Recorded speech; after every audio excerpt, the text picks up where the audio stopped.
There was nothing remarkable or different about that Sunday. It was a typical grey and blustery November morning on the Isle of Wight. My husband Ed and I had been up for a little while, preparing breakfast and getting on with the usual Sunday chores in our family home on Woodvale Road in the village of Gurnard. Our youngest, 9-year-old Melissa, was already up and buzzing around the house, playing with her toys and watching cartoons. But as usual, our two sons, James, 12, and Damien, 16, were yet to surface from their bedrooms.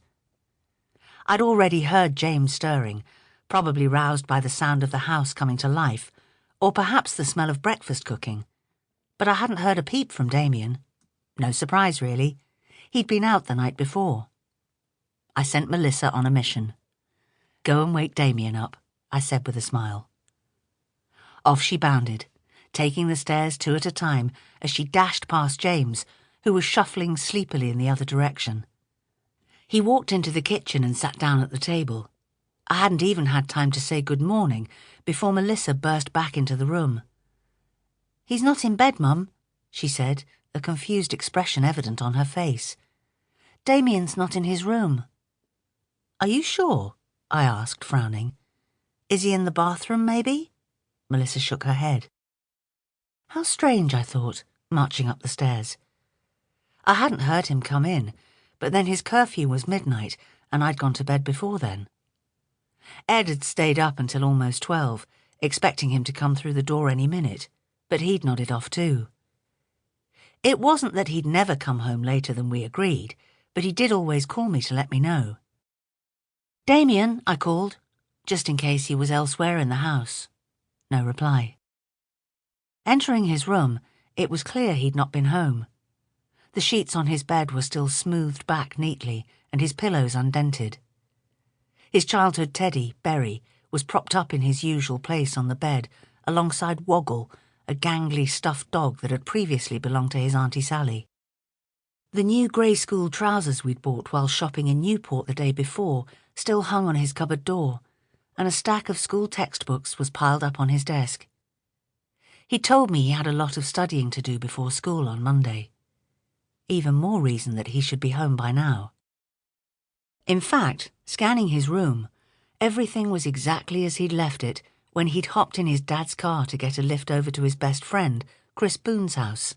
That was at 7 p.m. He must still be there, I rationalised. What other explanation was there?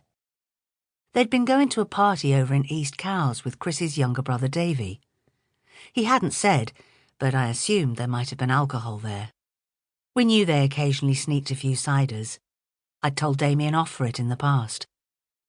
He was tall for his age, and a handful of shops were a little lax when it came to checking ID, so of course they tried their luck. Maybe he'd had a few too many, ended up a little worse for wear. I could have called Chris there and then, but I looked at the clock. It was only 8:30 a.m. He was probably sleeping it off. There was every chance in the next hour or so we'd get a sheepish and hungover call from him, explaining his whereabouts. While my gut told me that something was amiss, I didn't want to overreact. At 16, Damien was still a child in our eyes, but we were also aware he was on the cusp of adulthood. We didn't want to cramp his style. "It is a Sunday," said Ed.